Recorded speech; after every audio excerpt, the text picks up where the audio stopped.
আল্লাহ পাক বলবেন, বান্দা দুনিয়ার জমিনে আমার কদমে সেজদা দিয়েছো, আমারে কোনোদিন দেখো নাই।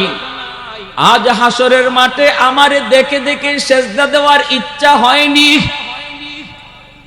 হাসরবাসী বলবে, মালিক 60 বছর 70 বছর তোমার কদমে সেজদা দিয়েছি, কোনদিন তোমাকে দেখি নাই, দেখে সেজদা দিতে পারি নাই। শুধুমাত্র হাসরের মাঠে তোমার কদম দেখে সেজদা দিব, এই আশায় না দেখা 60 বছর সেজদা দিছি। আজ আমাদের সেই আশার দিনটা পূরণ হওয়ার পথে। আল্লাহ তোমার কদম মুবারক একটু দেখাইবা নিগু, আমরা তোমার পা দেখা দেখা তোমার কদমে সেজদা দিব। যখনই তারা বলবে আল্লাহ তোমার কদম দেখা দেখা সেজদা দিব, আল্লাহ পাক তখনই তার কদম মুবারক তিনি 70,000 নূরের পর্দার ভিতর থেকে আল্লাহ তার পা মুবারক বের করে দিবেন। হাসরের ময়দানে মুমিন ঈমান ওয়ালারা আল্লাহর পা মুবারক দেখা মাত্রই আর দেরি নেই, আল্লাহর পায়ে সেজদায় পড়ে যাবে। আল্লাহর কদম দেখা দেখা সেজদার ভিতরে কত মজা, কেমন স্বাদ, এটা ওই দিন ঈমানদার নামাজি বান্দারা বুঝবে। কিন্তু একদল মানুষ আল্লাহর পা দেখার পরও সেজদা দিতে চাইবে রে, কিন্তু পারবে না, পিঠ তাদের বাঁকা হয় না। চেষ্টা করবে আল্লাহর কদমে সেজদা দেওয়ার জন্য, কিন্তু না, পিঠ বাঁকা হয় না, কোমর বাঁকা হয় না। বারবার চেষ্টা করে আল্লাহর কদমে সেজদা দেওয়ার জন্য, কিন্তু পিছন দিক দিয়ে উপর হয়ে পড়ে যায়, সামনের দিকেও পড়ে না, পিঠ বাঁকা হয় না। আল্লাহ পাক রব্বুল আলামিন দেখতেছেন ওই মানুষগুলা তারা আপ্রাণ চেষ্টা করে আল্লাহর কদমে সেজদা দিবে, কিন্তু না, পিঠ তাদের বাঁকা হয় না। কান্না শুরু করবে, চোখের সামনে বন্ধু আল্লাহকে সেজদা দেয়, চোখের সামনে পরিচিত মানুষ আল্লাহকে সেজদা দেয়, কিন্তু সে সেজদা দিতে পারবে না। আল্লাহ পাক রব্বুল আলামিন দেখতেছেন লোকগুলা কাঁদতেছে, কান্না করে করে চোখের পানির বদলে রক্ত বের হয়ে যাচ্ছে, তবু তারা পিঠ বাঁকা করতে পারে না, সেজদা দিতে পারে না। আল্লাহ পাক রব্বুল আলামিন তখন বলবে, বান্দা বল কি হয়েছে তোদের, কান্না করো কেন? কল বলবে, মালিক সবাই তোমাকে সেজদা দেয়, কিন্তু আমরা পারি না। আল্লাহ বলবেন, কষ্ট লাগে? আল্লাহ বলবেন, কষ্ট হয়? বলে হ্যাঁ কষ্ট লাগে মালিক। বন্ধু তোমাকে সেজদা দেয়, প্রতিবেশী সেজদা দেয়, পাশের দোকানদার তোমাকে সেজদা দেয়, পরিচিত মানুষগুলা তোমাকে সেজদা দেয়, আমি পারি না, এজন্য আমার বড় কষ্ট হয়, সেজদা দিতে পারি না। আল্লাহ পাক রব্বুল আলামিন তখন বলবে, বান্দা আজকে তোর যেমন এরকম কষ্ট লাগে, দুনিয়াতে তুই যখন আমার সেজদা দিতি না, দুনিয়ায় যখন আমার কদমে তুই সেজদা দিতি না, দুনিয়ায় যখন তুই পিঠ বাঁকা করতি না, অথচ আমি আল্লাহ তোরে মসজিদের মিনার থেকে 5 বার করে ডাকতাম, মুয়াজ্জিন তোরে ডাকতো না, ডাকতাম আমি আল্লাহ তোরে ডাকতাম, কিন্তু আমার ডাকে তুই যখন সেজদা দিতি না, পিঠ বাঁকা করতি না, ওই দিন তোর আচরণটা দেখা আমি আল্লাহর কুদরতি কলিজায় ব্যথা লাগতো। ওই দিন আমি আল্লাহ ব্যথা পাইছি, কারণ বান্দা দুনিয়ায় যদি আমার সেজদা দিতি, দুনিয়ায় যদি নামাজ পড়তি, দুনিয়ায় যদি পিঠ বাঁকা করতি, তাহলে আজ হাসরের ময়দানও তোর পিঠ বাঁকা হইতো। দুনিয়ায় যারা নামাজ পড়বে, দুনিয়ার জমিনে যারা আমি আল্লাহর কদমে পিঠ বাঁকা করবে, হাসরের ময়দানে তাদেরই শুধু পিঠ বাঁকা হবে, তারাই শুধু হাসরের মাঠে আল্লাহর কদমে সেজদা দিবে। আর যারা দুনিয়ায় নামাজ পড়বে না, দুনিয়ার জমিনে যারা আল্লাহর পায়ের সামনে পিঠ বাঁকা করবে না, হাসরের ময়দানে ওরা চাইবে পিঠ বাঁকা করার জন্য, আল্লাহর কদম দেখা মাত্রই ওরাও চাইবে পিঠ বাঁকা করার জন্য, সেজদা দেওয়ার জন্য, কিন্তু তাদের পিঠ বাঁকা হবে না রে যুবক। চেষ্টা করবে, পিঠ বাঁকা হয় না, চোখের পানির বদলে রক্ত ঝরবে, তবু তাদের সেজদা দিতে পারবে না। وَإِذَا قِيلَ لَهُمُ ارْكَعُوا لَا يَرْكَعُونَ। এজন্য আল্লাহ পাক বলছে তাদেরকে বলা হবে আমারে সেজদা দাও, আল্লাহকে সেজদা দাও, আল্লাহকে সেজদা দাও বলা হবে, কিন্তু একদল মানুষ আল্লাহর কদমে সেজদা দিতে পারবে না। আল্লাহ পাক রব্বুল আলামিন তখন বলবে বান্দা জানোসনি দুনিয়াতে তুই যখন সেজদা দিতি না তখন তোর আচরণ দেখে আমি আল্লাহ কত কষ্ট পাইতাম, কারণ তোরে আমি বানাইছি কত আদর করে জানোসনি। সৃষ্টি জগতের ভিতরে আর কোন জিনিসকে আমি আল্লাহ এত আদর করে বানাই নাই রে, ফেরেশতা বানাইতো আমি আল্লাহ এত আদর করি নাই, জান্নাত জাহান্নাম তাও আমি আল্লাহ এত আদর করে বানাই নাই, জিব্রাইল মিকাইলকে আমি আল্লাহ এত আদর করে বানাই নাই, বান্দা তোরে যত আদর করে আমি বানাইছি। আসমান আল্লাহ বানাইছেন কুন ফায়াকুন বইলা, জমিন আল্লাহ বানাইছেন কুন ফায়াকুন বইলা, ফেরেশতা আল্লাহ বানাইছেন কুন ফায়াকুন বইলা, কিন্তু আমারে আপনারে আল্লাহ পাক কুন ফায়াকুন বলে বানায় নাই। আমারে আপনারে যখন আল্লাহ বানাইছে, আল্লাহ বলে খলাকতু বিয়াদাইয়া, এ বান্দা আমি তোরে নিজের হাত দিয়া বানাইছি,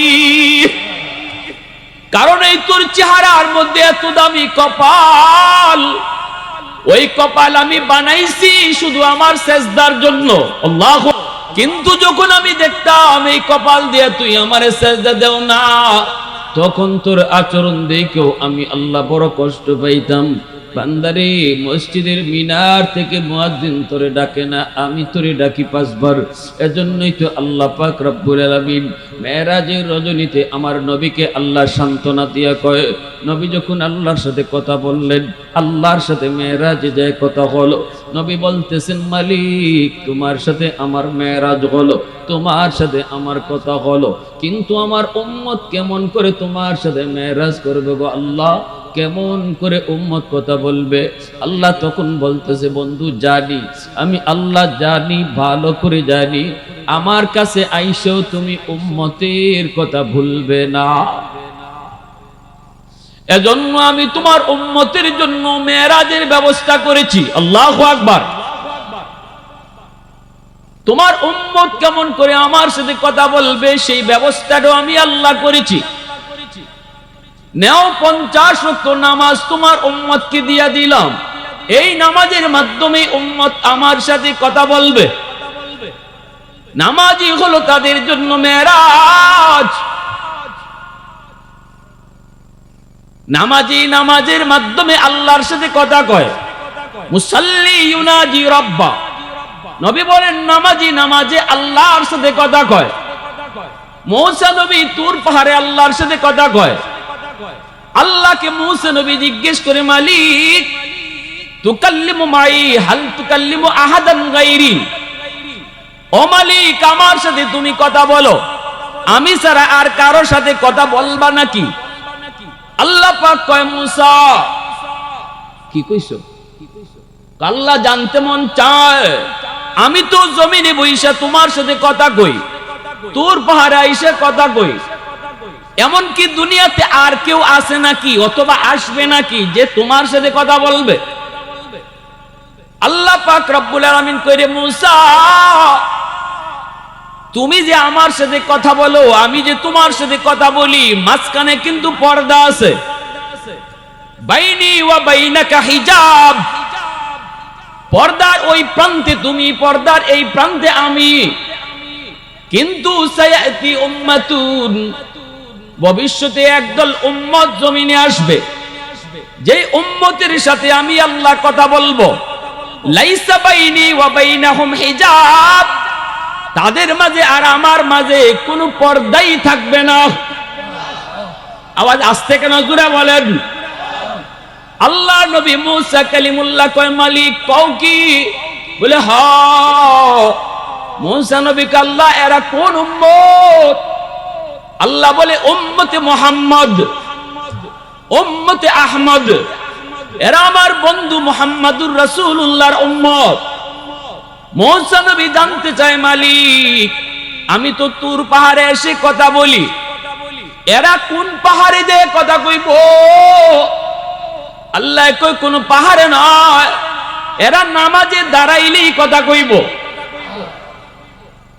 মুসা নবী কই মালিক বুঝলাম নামাজি নামাজে তোমার সাথে কথা কয়, কিন্তু তুমি কেমনে কথা কইবা? আল্লাহ কই যখনই ওরা কোরআন তেলাওয়াত করব তখন আমি কথা বলি। নামাজি নামাজে আল্লাহর সাথে কথা কয়, আর কোরআন তেলাওয়াতকারীর সাথে আল্লাহ নিজে কথা কয়।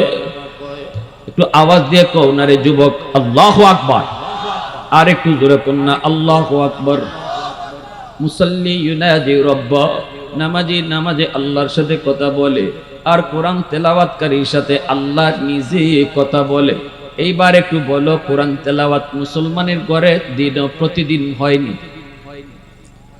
মুসলমানের বহু ঘর এমন পাওয়া যায় যেই ঘরে মাসেও একবার কোরআন তেলাওয়াত হয় না, দিনেও হয় না, সপ্তাহেও যায় না, মাসেও হয় না। এক সময় মুসলমানের ঘরে প্রতিদিন ফজরের পর কোরআন তেলাওয়াতের সুমধুর আওয়াজ শোনা যাইত। এখন মুসলমানের ঘর থেকে কোরআন তেলাওয়াতের আওয়াজ বের হয় না। আওয়াজ দেয়া কও না ঠিক না? মুসলমানের ঘরে টেলিভিশন টিভি প্রতিদিন টাইম টু টাইম চলে, নাটক টাইম টু টাইম চলে। ইন্ডিয়ান নাটক আমার মায়েরা ঠিক টাইমই দেখে, টাইম হওয়ার আগেই রান্না বান্নাও শেষ করে ফেলে। কিন্তু রুটিন আছে টেলিভিশন চালানোর, মুসলমানের ঘরে কিন্তু কোরআন তেলাওয়াতের কোনো রুটিন নাই, ঠিক না? রহমতের দরজা বন্ধ, গজবের দরজা খোলা রে যুবক। আজকে মুসলমানের ঘরে রহমতের দরজা বন্ধ হয়ে গেছে, গজবের দরজা খোলা। কোরআন তেলাওয়াত হয় না, রহমতের দরজা বন্ধ। গান বাজনা হয়, গজবের দরজা খোলা। এজন্য হুজুররা পানি পড়া দিল, পানি পড়ায় কাম হয় না। হুজুরদের তাবিজ পড়ায় দিল, তা হুজুরদের তাবিজ পড়ায় কাম হয় না। কিন্তু দোষ সব হুজুরদের গায়ে। হায় হায়, নাই নাই নাই রে নাই, আগের হুজুর নাই। কই কেন? কই এখনের হুজুরদের পানি পড়ায় কাম হয় না। হুজুর আগের হুজুর আর এখনের হুজুর, হুজুর একই। কোরআন পইরা দুনো হুজুররাই ফু দিত। আগের হুজুরদের ফু, কোরআন পইরা ফু দিত, কোরআন আপনার ঘরে যায় ঢুকতো।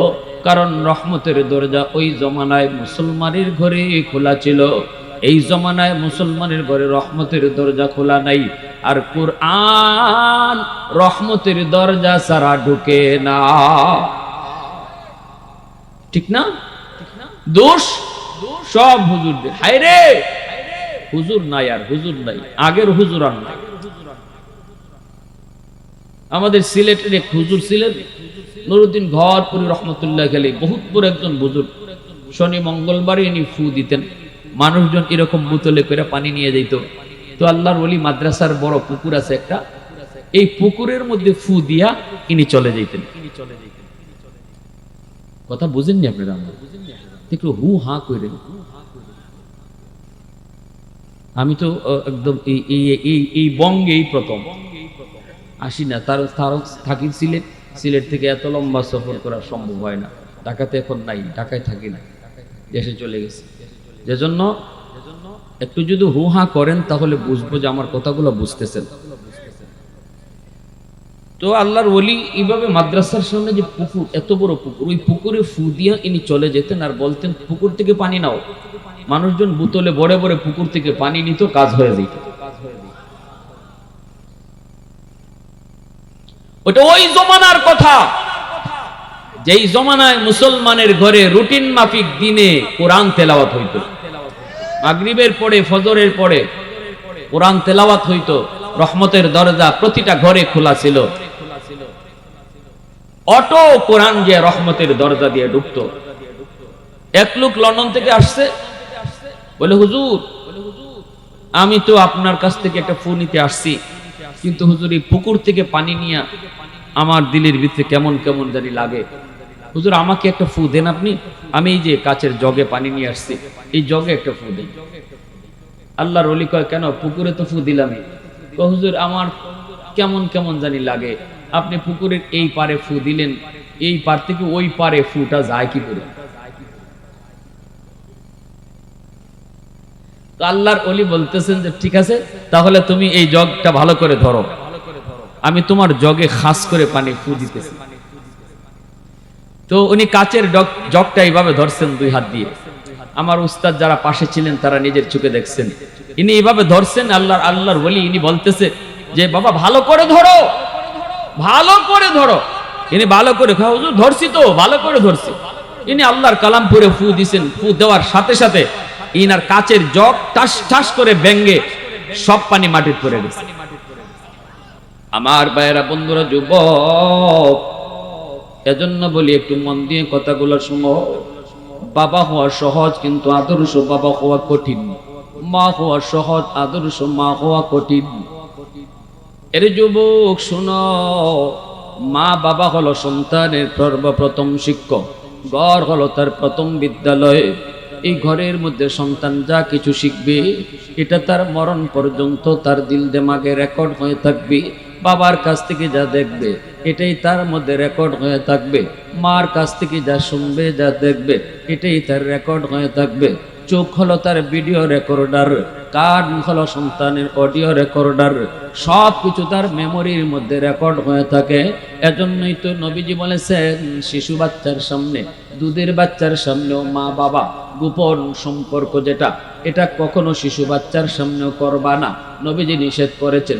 প্রশ্ন করতে পারেন, হুজুর শিশু বাচ্চা বুঝে না, অসুবিধা কি? আমার নবী আমার আপনার চেয়ে কম বুঝেন না, বেশি বুঝেন? জোরে কম। মা যদি সন্তানকে নিয়ে টেলিভিশন দেখো, ওই টেলিভিশনের নাচ গানের দৃশ্য বাচ্চাটার দিমাগের মধ্যে রেকর্ড হয়ে থাকবে। যেদিন সে সাপ্লাই দিবে, শিশুকালে মা যা রেকর্ড করাইছে এটাই সাপ্লাই দিবে। গান যদি তার কানের মধ্যে রেকর্ড করাও, বড় হওয়ার পর যখন সাপ্লাই দিবে গানই বাজবে। আর যদি বাচ্চার কানে কোরআন তেলাওয়াত রেকর্ড করাও, বড় হওয়ার পরে তেলাওয়াত বাজবে। আওয়াজ দিয়ে এখন ঠিক কিনা? এজন্যই মা পেটে বাচ্চা নিয়ে যদি বেশি বেশি মিষ্টি খায়, সন্তান বড় হওয়ার পরে মিষ্টি প্রিয় হয়। পেটে সন্তান নিয়ে যদি মা বেশি বেশি টক খায়, সন্তান বড় হওয়ার পরে টক প্রিয় হয়। পেটে সন্তান নিয়ে যদি মা বেশি বেশি ঘুমায়, সন্তান বড় হওয়ার পরে অলস হয়। পেটে সন্তান নিয়ে যদি মা টুকটাক কাম করে ঘরের, এই সন্তান বড় হওয়ার পরে কর্মঠ হয়। পেটে সন্তান নিয়ে যদি মা বেশি বেশি গান শুনে, সন্তান বড় হওয়ার পরে গায়ক হয়। পেটে সন্তান নিয়ে যদি মা বেশি বেশি কোরআন তেলাওয়াত করে, অল্প দিনে সন্তান হাফেজে কোরআন হয়। সন্তানের উপরে মা বাবার আসর, 100 সন্তানের উপরে মা বাবার আসর যায় পড়ে। এজন্য বাপ মা হলো তার প্রথম উস্তাদ, ঘর হলো তার প্রথম বিদ্যালয়। প্রথম বিদ্যালয়ে প্রথম উস্তাদের কাছ থেকে যা শিখবে এটা সে কখনো ভুলে না, কখনো ভুলে না। এজন্য বলি যুবক, সন্তানকে তুমি ডাক্তার, ইঞ্জিনিয়ার, প্রফেসর, পাইলট বানাবে, বানাও, আপত্তি আমাদের নাই। কিন্তু একটা জায়গায় আমাদের অবজেকশন আছে। সন্তানটারে শিশুকালে আগডুম বাগডুম গোড়াডুম শিখাইয়া জীবন নষ্ট করো না। ফাউন্ডেশনটা তার দুর্বল করে দিও না। তার জীবনের ফাউন্ডেশন আগডুম বাগডুম গোড়াডুম ফরায়া দুর্বল করে দিও না। তার জীবনের ফাউন্ডেশনটা আল্লাহর পরিচয় কলিজার ভিতরে ঢুকাইয়া 100 মুসলমানের বাচ্চা বানাইয়া তারপরে ডাক্তার বানাও। ঠিক কিনা? হ্যাঁ? মুসা আলাইহিস সালাম আল্লাহ বুঝলাম এই উম্মত, এই যে উম্মত তোমার সাথে কথা বলবে নামাজে, আর তুমি তাদের সাথে কথা বলবা কোরআন তেলাওয়াতে। সুবহানাল্লাহ। আল্লাহ এই উম্মত আমারে দিয়া লাও। আল্লাহ কয় এরা আমার বন্ধুর উম্মত, তোমাকে দিব কি করে? মুসা নবী কয় তাহলে আমারে নবী না বানাইয়া ওই নবীর উম্মত বানাইয়া দাও। আল্লাহ বলে এটাও হবে না, তুমি অনেক আগে চলে আসছো, এরা আরো অনেক পরে আসবে। আল্লাহ নবী রহমতের নবী কয় মালিক কি দিয়েছো আমার উম্মতকে? মেরাজ কেমনে করবে? কয় 50 ওয়াক্ত নামাজ। নবীজি মহা খুশি, আল্লাহ নবী মহা খুশি। এইবার মায়ের নবী নামাজ পায়া নবীজি উম্মতের জন্য মেরাজের ব্যবস্থা পাওয়ার পর নবীজি এইবার তিনি রওনা দিয়ে দিলেন, চলে আসতেছেন। আল্লাহ বলতেছে, রে মূসা, ও মূসা, বন্ধু তো চলে যায়, বন্ধু চলে গেলে আমার তো ভালো লাগে না। বন্ধু তো আমার এমন বন্ধু, যেই বন্ধুকে যতক্ষণ দেখি ততক্ষণই দেখতে মন চায়, বারবার দেখতে মন চায়, বারবার কথা বলতেও মন চায়। ও মূসা, আমার বন্ধু তো চলে যাইতেছে, মন তো চায় আরো কথা বলি।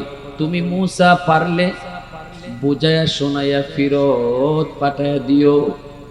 মূসা নবী কয়, নবী গো এত খুশি কেন? নবী কয়, উম্মতের জন্য 50 ওয়াক্ত নামাজ নিয়ে যাইতেছি, যেই নামাজের মাধ্যমে উম্মত আল্লাহর সাথে কথা বলবে। মূসা নবী কয়, না গো নবী, না, হবে না। 50 ওয়াক্ত তাদের জন্য অনেক কষ্ট হবে, এটা আখিরি জমানার উম্মত, এদের হায়াত কম, সময়ের বরকত কম। না গো নবী, আপনি পারবে না, কমায় নিয়ে আসেন। এইবার নবীজি কয়, হ, আমি তো এতটা চিন্তা করি নেই, আমি তো এতটা ভাবি নেই, খুশিতে আমিও তো বেহুশ হয়ে গেছি। নবীজি আবারও গেলেন আল্লাহর কাছে। আল্লাহ পাক বলতেছে, বন্ধু কেন আইছো?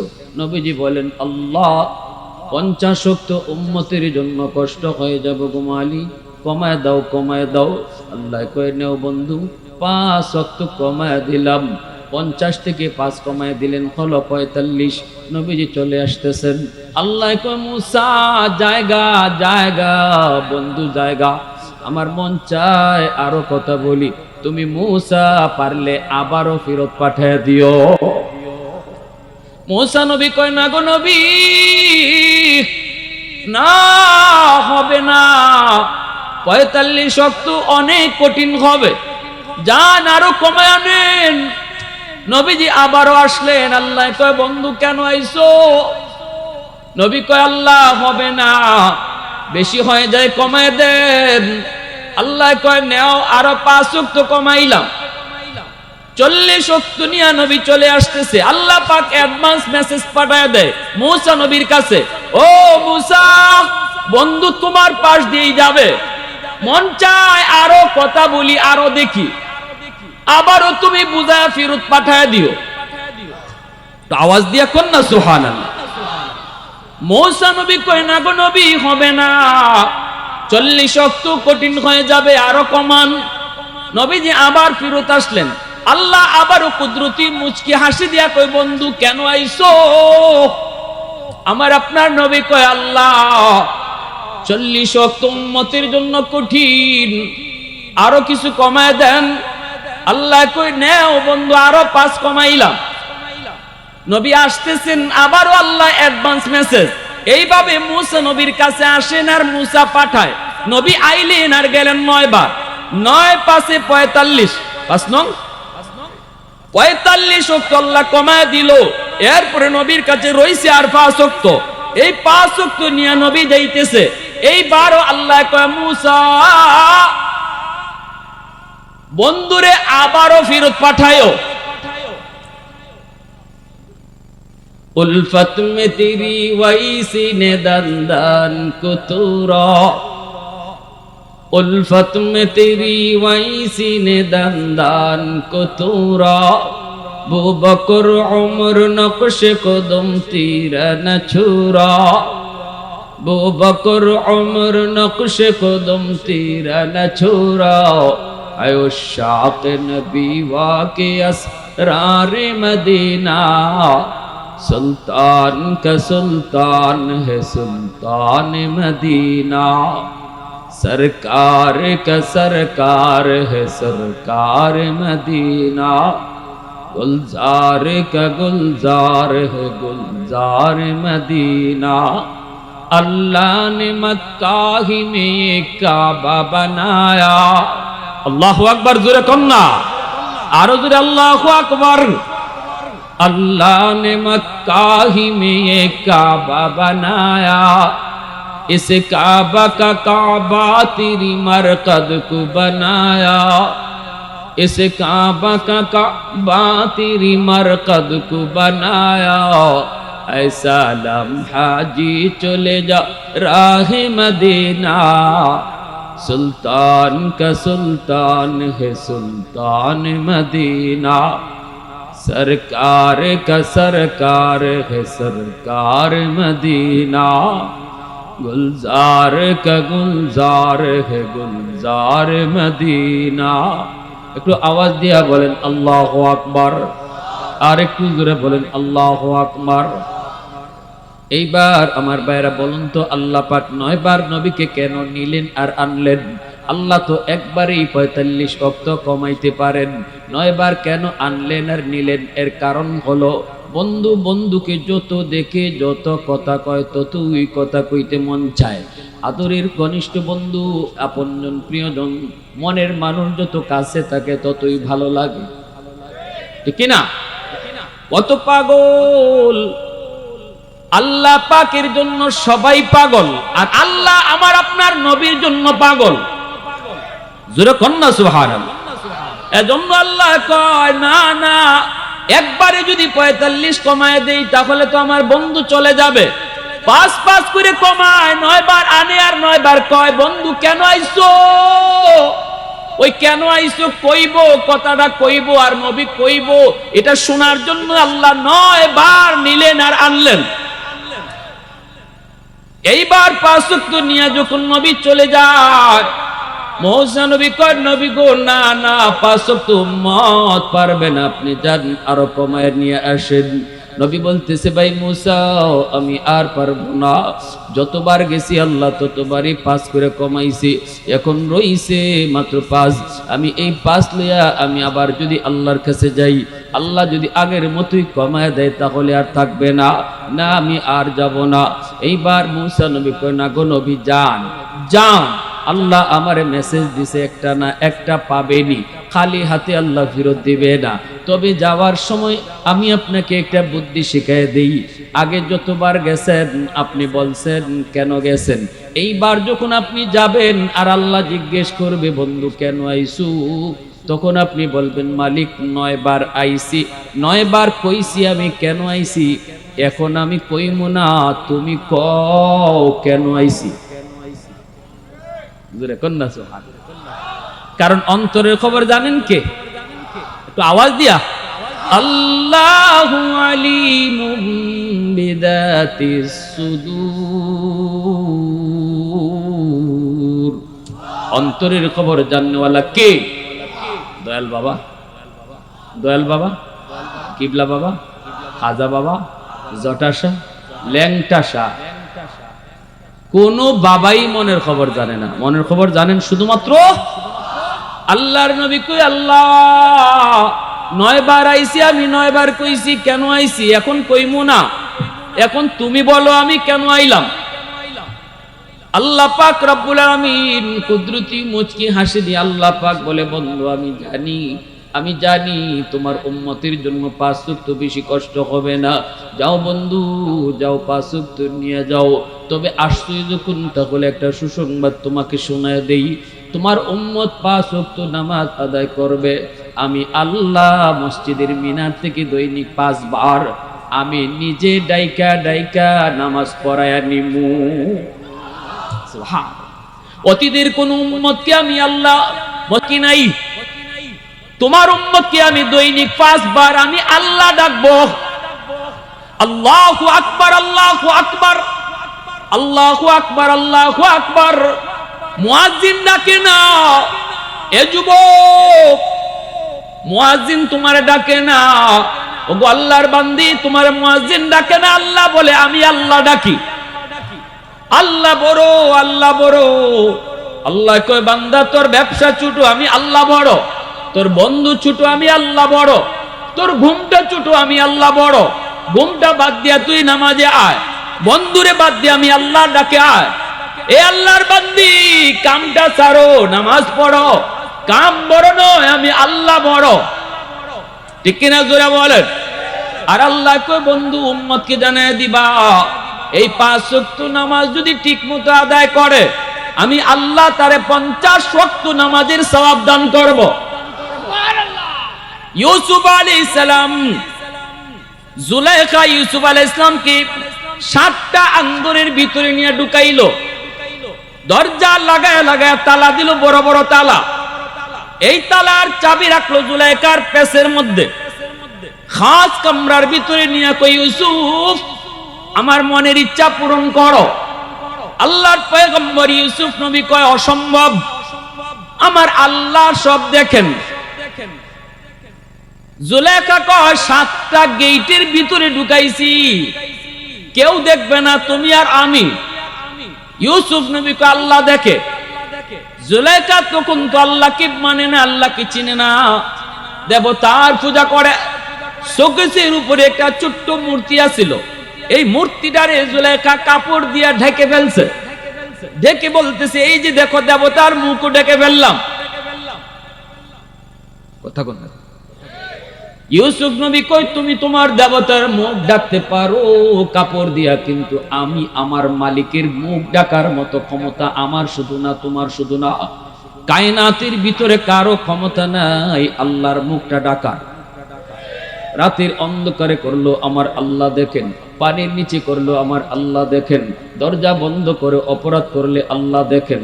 উস্তাদের চোখে ফাঁকি দিলেও আমার আল্লাহর চোখে ফাঁকি দেওয়া যায় না, বাপ মার চোখে ফাঁকি দিলেও আল্লাহর চোখে ফাঁকি দেওয়া যায় না, ঠিক কিনা জোরে বলেন? কেউ না দেখলেও দেখেন কে? আল্লাহর পয়গম্বর ইউসুফ নবী কয় না না হবে না। জুলেখা কয় না, তাহলে আমার মনের ইচ্ছা পূরণ করতেই হবে। নবীজি দেখলেন অসম্ভব, আমি তো বিপদে পড়ে যাব। চিন্তায় পড়ে গেলেন পয়গম্বর, আল্লাহর কাছে বলেন মালিক এখন আমি কি করব? তালা তো মারা, কিন্তু মনে মনে তিনি জানতেছেন, বুঝতেছেন আমার আল্লাহ বলেছেন বান্দা গুনাহ থেকে বাঁচার জন্য যদ্দূর তোমার পক্ষে সম্ভব তুমি এদ্দূর করো, বাকিটা করব আমি আল্লাহ। দরজা পর্যন্ত যাওয়া আমার কাম, তালা খুলে দেওয়া আমার কাম না, কামটা কার? ইউসুফ নবী দৌড় দিয়া দরজা পর্যন্ত গেলেন, তালা খুলে দিলেন কে?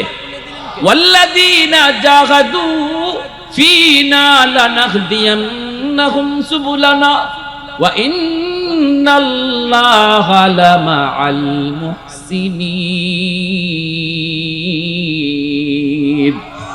আল্লাহ পাক কয় তুমি যতদূর চেষ্টা করার এতদূর করো, বাকিটা করব আমি আল্লাহ। ইউসুফ নবী তিনি দরজা পর্যন্ত গেলেন, আল্লাহ তালাটা খুলে দিলেন। এইভাবে 7টা তালা আল্লাহ খুলে দিলেন। ইউসুফ নবী তিনি দরজার বাহিরে পৌঁছলেন, সাথে সাথে জুলাইখার স্বামী সামনে এসে হাজির। ইউসুফ নবী অবাক হয়ে গেলেন, জুলাইখা তো আরো বিপদে পড়লো, স্বামীর সামনে ধরা, স্বামী দেখতেছে পিছনে বউ দৌড়ায়, সামনের দিকে ইউসুফ দৌড়ায়। এখন স্বামী দাঁড়ায় আছে আজিজে বিসর। জুলেখা বলতেছে, আগেই কয়ে উঠছে মহিলাদের ষড়যন্ত্র বড় কঠিন। সাথে সাথে জুলেখা কয় দেখছো নি, যেই ফুলাটারে তুমি এতদিন ধরে মায়া করে করে পালছো, তোমার ঘরে লালন পালন কইরা খাওয়াইছো, বড় করছো, আজকে সেই তোমার স্ত্রীর সাথে খারাপ করতে চাইছে। মারতে নেবে নাউজুবিল্লাহ, একজনও কয় না, বুঝা যায় আপনারা তো বুঝেনি না, কোন সময় নাউজুবিল্লাহ, কোন সময় আউজুবিল্লাহ, এটুকু আল্লাহ নবীর উপর অপবাদ দিয়া বসছে। হ্যাঁ, যে পোলাটারে যে এত আদর করে বড় করছেন, ও আজকে দেখছো তোমার আমানতে খেয়ানত করতে চাইছে। সাথে সাথে ইউসুফ নবী কয় মিথ্যা কথা, আমি এমন করি নাই, আপনার বউ খারাপ করতে চাইছে। এখন জুলেখা কয় ইউসুফ দোষী, আর ইউসুফ নবী কয় জুলেখা দোষী, দুইজনে লাগছে গন্ডগোল। সমাধান দিবে কে? আল্লাহর পক্ষ থেকে একটা শিশু বাচ্চা, দুধের বাচ্চা, যে বাচ্চা কথা বলতে জানে না, মার দুধ খায়, দুধের বাচ্চা কথা কয়, ওই দুধের বাচ্চা বলতেছে মার কুলে থেকে, ও আজিজে মিশর, আল্লাহ দুধের বাচ্চার জবান খুলে দিছে। একটা দুধের বাচ্চারে দিয়ে আল্লাহ সাক্ষী দেওয়াইতেছে, যেন আজিজি মিশরের কোনো সন্দেহ না থাকে। বড় একজন মানুষ দিয়ে সাক্ষী দিলে পরে হয়তো জুলেখার স্বামীর মনের ভিতরে এটা আসতে পারতো যে হে কারো পক্ষ নিতেছে, কিন্তু একটা দুধের বাচ্চা, সে তো কারো পক্ষ বিপক্ষ বুঝে না, ঠিক কি না?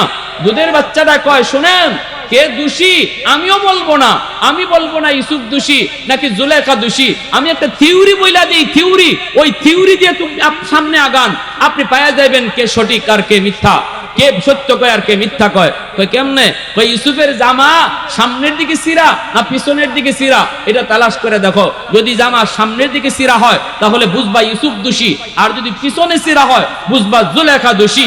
ইউসুফ দৌড়ে ভাগতে চাইছে আর জুলেখা আটকাইতে চাইছে, জামা ধরে টান দিছে, হয়তো পিছনে সিরছে, আর সামনে সিরলে ইউসুফ দোষী।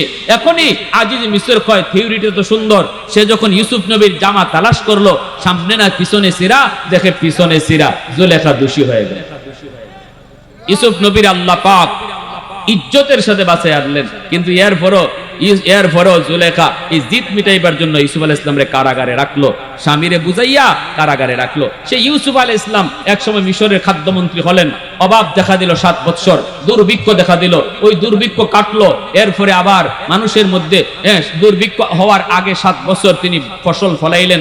আর দুর্ভিক্ষের বৎসরটাতে ইনি দেশের জনগণকে এই লাইন দইরা দইরা গম দিতেন, আটা দিতেন।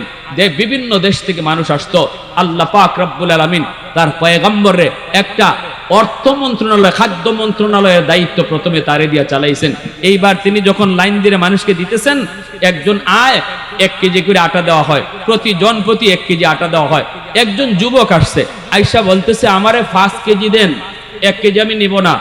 ইউসুফ আলাইহিস সালাম বলতেছেন সবার জন্যই আইন সমান, আপনারা 5 কেজি কেন দিবেন? সবাই 1 কেজি করে নিতেছে, আপনারা 5 কেজি কেন দিবেন? 1 কেজি করে নেন। আপনার ফ্যামিলিতে যদি 5 জন থাকে তাহলে 5 জন আনেন, 5 জনকে 5 কেজি দেই। ওই যুবক বলতেছে জি না, ফ্যামিলিতে কেউ লাগবে না, আমি একাই, আমারে 5 কেজি দিতে হবে। আর যদি বেশি বলেন তাহলে 10 কেজি দিতে হবে। ইউসুফ আলাইহিস সালাম তো অবাক, কি রে এটা কেমন যুবক? ইউসুফ আলাইহিস সালাম বলেন কি ব্যাপার, কি আপনার মাথায় সমস্যা? কোনো সমস্যা নাই, 20 কেজি দিতে হবে। কথা বললেই ডাবল বাড়ে। ইউসুফ আলাইহিস সালাম বলেন ব্যাপার কি? কয় আমার পরিচয় যদি আপনি পান তাহলে 20 কেজি 40 কেজি না, পুরা বাইতুল মালি আমারে দিয়া দিবেন, পুরা গোডাউন দিয়া দিবেন আমারে। ইউসুফ আলাইহিস সালাম বলে কে তুমি? সাথে সাথে যুবক কয় ও আল্লাহর পয়গম্বর, মনে পড়েনি আপনি জুলাইখার ষড়যন্ত্রে ফেঁসে গেছিলেন। দরজার সামনে জুলাইখার স্বামী। জুলাইখা কয় আপনি দোষী। আপনি কোন জুলাইখা দোষী? আপনাকে নিরপরাধ প্রমাণ করেছিল কে? কয়েকটা দুধের বাচ্চা।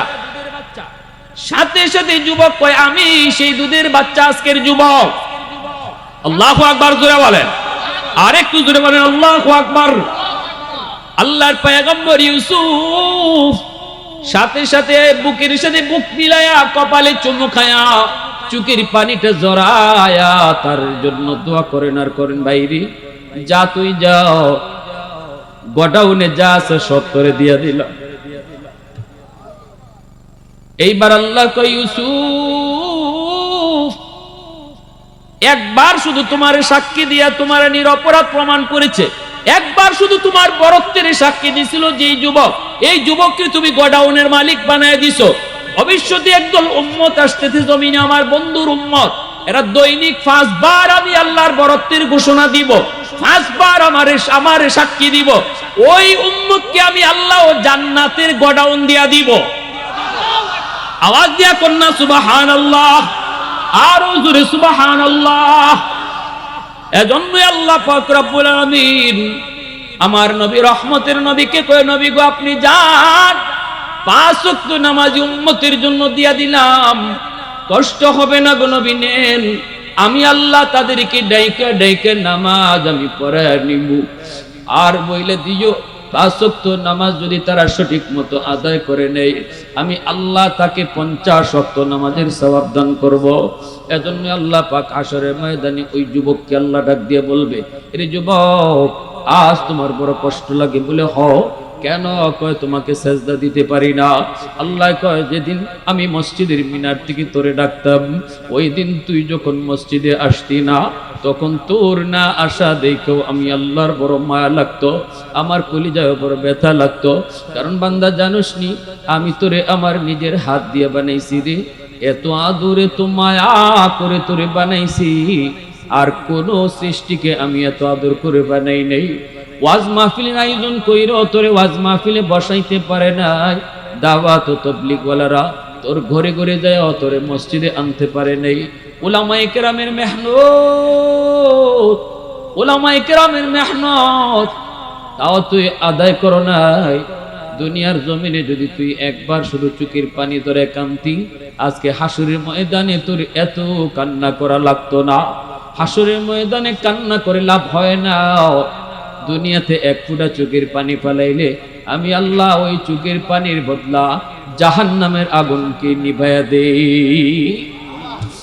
এ আল্লাহর গোলাম, জাহান্নামের আগুন কি নিবাইবার মতো কোনো পানি নাই, একমাত্র মুমিনের চোখের পানি। আল্লাহু আকবার। মুমিনের চোখের পানি শুধু পারে জাহান্নামের আগুনকে নিবাইতে, আর কোনো পানি পারে না। আবে হায়াতের পানি পারে না, জমজমের পানি পারে না, জাহান্নামের আগুন নিবাইতে পারে না। নিবাইতে পারে শুধু তোমার আমার চোখের পানি। এজন্য আল্লাহ পাক রব্বুল আলামিন ওই দিন বান্দাকে ডাক দিয়া বলবে, বান্দা জানোস নি জমিন প্রতিদিন আমি আল্লাহর কাছে আবদার করে, আল্লাহ এই জমিনের ভিতরে যত নাফরমান আছে নাফরমানি করে, এই যে দেখো না মালিক, না বেনামাজি নামাজ না পড়ে কেমনে হাঁটতেছে, ওর পায়ের বোঝা আমি আর কত নিব, ওর পায়ের আওয়াজ আমি কত আর শুনবো। আল্লাহ শুকর আমি জমিনের উপর দিয়া আর কতদিন হাঁটবে গো, এর পায়ের বোঝা আমি কত নিব। আসবিরু ইলা মাতা আসবিরু। আল্লাহ পাক কইরে জমিন শুন, কি হয়েছে তোর? কয় আল্লাহ অনুমতি দাও, বেনামাজিকে আমি গিলে ফেলবো, সুদকুরকে আমি গিলে ফেলবো। আবতালিউ ইবনা আদম ফি কারি, নাফরমান গুলিকে আমি জমিন জিন্দা গিলে ফেলবো। আল্লাহ পাক কয় কেন? কয় এদের গুনাহ আমি আর কত দেখবো। আল্লাহ পাক কয় শুধু জমিন নয়, জমিন নয়, ওয়াল বাহরা ইয়াস্তাজিলু রাব্বাহু, সাগর মহাসাগর গুলি পর্যন্ত আমি আল্লাহর কাছে আবদার করে। কক্সবাজার সমুদ্র সৈকতের পাড়ে এ যুবক, কুয়াকাটা সমুদ্র সৈকতের পাড়ে, কক্সবাজার সমুদ্র সৈকতের পাড়ে কত গুনাহ হয়, কত যুবক যুবতী অন্যায় করে, সমুদ্রের পানি তাকায়া তাকায়া গুনাহগুলি দেখে, আল্লাহর কাছে আবদার করে, মালিক আর কত গুনাহ দেখবো, আর কত আমি নাফরমানি দেখবো। আমি সাগর কতটা ভয়ঙ্কর নাফরমান ভালো করে জানে। তোমার হুকুম পাইলে আমি সব ডুবাইয়া দিতে পারি, তোমার হুকুম পাইলে আমি সব তলায় দিতে পারি, কিন্তু আমার সামনে কি গুনাহ করে আর কত নাফরমানি করে। আল্লাহ অনুমতি দাও, ওই নাফরমান গুলিকে আমি ডুবাইয়া দিব, এই নাপাক জমিনটারে আমি পাক বানায় দিব। আল্লাহ পাক কই নারী জমিন না, এই সাগর মহাসাগর না, আমার বান্দা বান্দির ব্যাপারে তোরা কথা বলবি না, এরা তো আমি আল্লাহর সৃষ্টি, আমি তো ওদেরকে নিজের হাতে বানাইছি, গুনাহ করলো আমার বান্দা, নেক করলো আমার বান্দা, তোদের কি? আল্লাহু আকবার জোরে কও। আমি আল্লাহ অপেক্ষায় আছি, কোথায় কোন জায়গায় ওয়াজ মাহফিলে বসে যদি চোখের পানিটা চাই রাখো, আল্লাহ এতদিন যা নামাজ সারছি আর সারমু না গো, হাসরের ময়দানে তোমার কদম দেখেও আমি বেনামাজি সেজদা দিতে পারবো না, আমার চোখ দিয়ে পানির বদলে রক্ত ঝরবে, আল্লাহ আর জীবনে নামাজ ছাড়বো না। আল্লাহ কয় যদি এতটুকু কথা মাহফিলের কোনায় বৈশা আমার বান্দা কইব, মুহূর্তের ভিতরে আমি তার জিন্দেগীর সব গুনাহ মাফ করে দিব। লাউলা মাশাইখু রুকা ওয়াশবাবু খুশা ওয়াল আতফালু রুদ্দা ওয়াল আনআমু রুত্তা লাজআলতুস সামাআ হাদিদা ওয়াল আরদা খাফসাবা ওয়াত তুরাবা রামাদা وما أنزلت من السماء قطرا وما أنبت من الأرض نباتا بل أنزلت عليكم العذاب سبا। আল্লাহ কই জমিন শুনো, ছাড়দল যতদিন পর্যন্ত জমিনের ভিতরে থাকবে রে, আমি জমিন টিকায় রাখবো। এক নাম্বার হলো এই জমিনের ভিতরে আমার কিছু বৃদ্ধ বিদ্যাবান দিয়েছে, আমার কিছু বান্দা বান্দি আছে বৃদ্ধ, কোমরে তার ব্যথা, হাঁটুতে তার ব্যথা, রুকু করতে তার কষ্ট হয়, সেজদা দিতে কষ্ট হয়, এরপরও কষ্ট করে করে আমাকে সেজদা দেয়। আমার ওই বান্দা বান্দির সেজদার দিকে তাকাইলে এই জমিনের প্রতি আমার মায়া লেগে যায়।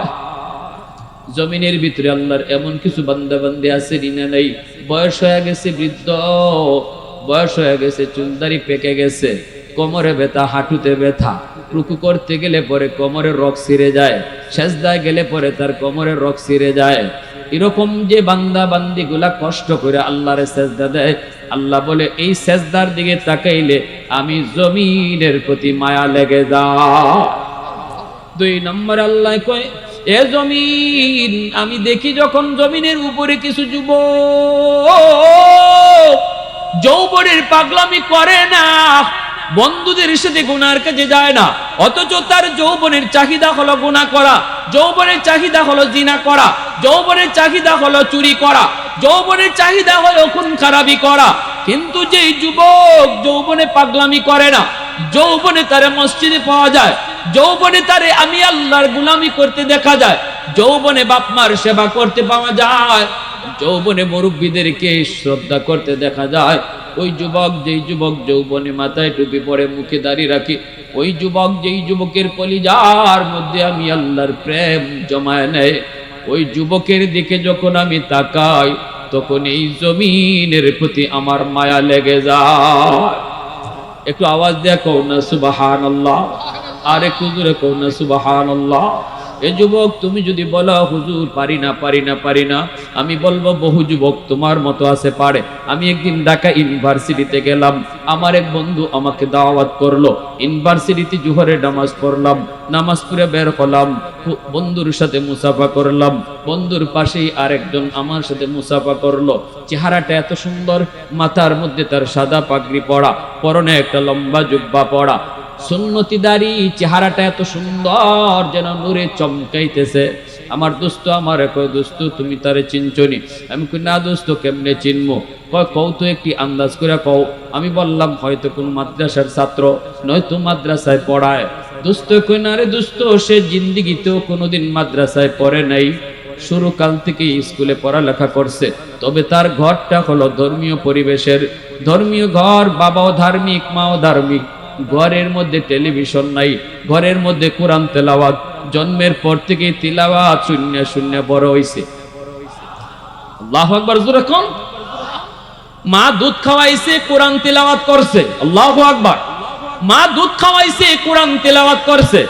এজন্যই তো কুতুবউদ্দিন বখতিয়ার কাকের মা কয় আমার কুতুবউদ্দিন 7 বছর বয়সে 15 পারার হাফেজ কেমনে হইছে আমি মা নিজেও জানি না, তবে আমি একদূর জানি আমার কুতুবউদ্দিনকে আমি যখনই দুধ পান করাইতাম, ওযু কইরা দুধ পান করাইতাম, যখনই আমার কুতুবউদ্দিনকে দুধ পান করাইতাম কোরআন তেলাওয়াত করতাম, মনে হয় দুধের সাথে কোরআন তেলাওয়াত যায় ঢুকছে। আল্লাহু আকবার জোরে কও। মা দুধ পান করানোর সময় যদি কোরআন তেলাওয়াত করে দুধের সাথে তেলাওয়াত যায় ঢুকে, মা দুধ পান করানোর সময় যদি গান শুনে দুধের সাথে গানও যায় ঢুকে, ঠিক কিনা জোরে কও। এজন্য মা তোমার সন্তানকে তুমি তিলাওয়াত শোনাইয়া তিলাওয়াত ভিতরে দিবা নাকি গান শোনায় গান ভিতরে দিবা, এটা মার সিদ্ধান্ত।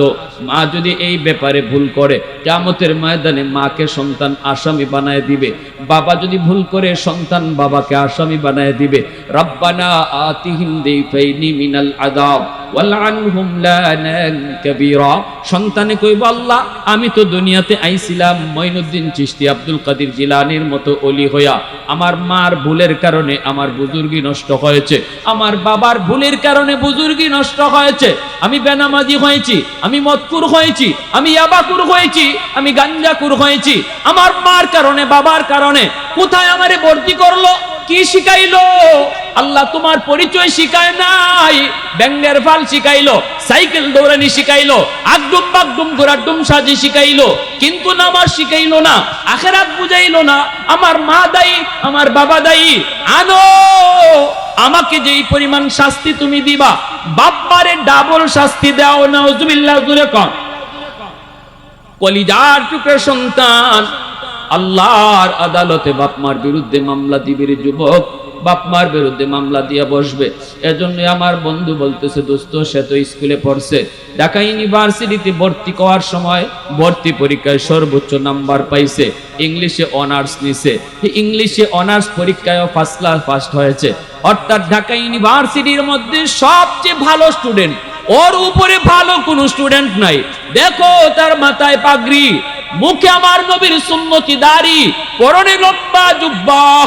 আমি বললাম দোস্ত আয় আমার বুকে আয়, কপালে চুমু খাইলাম, চোখ দিয়া পানি ঝরলো। এই পরিবেশে তুমি কেমনে নবীর এই পোশাক নিয়ে চলো, তোমার কি অসুবিধা হয় না? ওই হুজুর দোয়া কইরেন আমাকে দেখলে আমার ইউনিভার্সিটির মেয়েরা এরাও আমাকে দেখলে মাথায় কাপড় দিয়া দেয়, সহপাঠীরা সালাম দেয়, মেয়েরা দেখলে আমাকে দেখলে মাথায় কাপড় দিয়ে দেয়। আমার উস্তাদরা আমাকে খুব সম্মান করে, খুব মায়া করে। আমি আমার উস্তাদদেরকে খুব সম্মান করি। ঢাকা ইউনিভার্সিটির মধ্যে আমাকে চিনে না এমন কেউ নাই, সবাই আমাকে অনেক সম্মানের চোখে দেখে।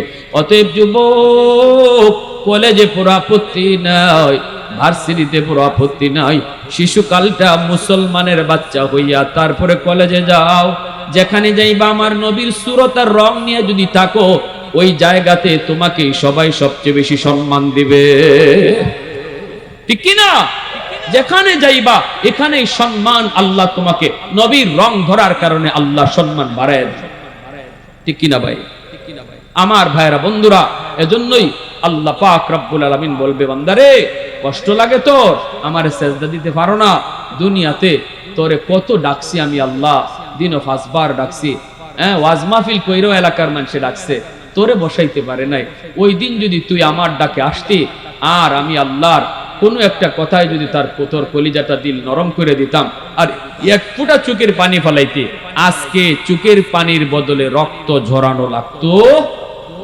আজকে রক্ত ঝরাইলো আমি আল্লাহ, বিন্দু পরিমাণ তোর প্রতি মায়া দেখাবো না। দুনিয়াতে এক ফোঁটা পানি যদি ফলাইতে, আমি তোরে মায়া কইরা রহমতের কুলে টেনে নিতে। দুনিয়ার এক ফোঁটা চোখের পানির দাম আছে, হাসরের মাঠে পানির বদলে রক্ত ঝরাইলেও লাভ নাই। আল্লাহ বলবে, খুযুহু ফাগুল্লুহু সুম্মাল জাহিমা সাল্লুহু সুম্মা ফি সিলসিলাতিন যারউহা ৭০ যিরাআন ফাসলুকু। আল্লাহ বলবেন, ওরে ধরো, ৭০ গজ জিঞ্জির দিয়ে ওরে বাঁধো, ৭০ গজ জিঞ্জির দিয়া বাঁধো, জাহান্নামে নিক্ষেপ করো, জাহান্নামে নিক্ষেপ করো। ভাইরা আমার, আজকে হাফেজ সাহেব পাগড়ি নিছে, যদি সন্তানটা আজকে যে হাফেজ সাহেব পাগড়ি নিল, তাদের বাপ মা জানে এই বাপ মার কলিজায় যে আনন্দ, পৃথিবীতে আর কোনো বাপ মার কলিজায় এত আনন্দ নাই।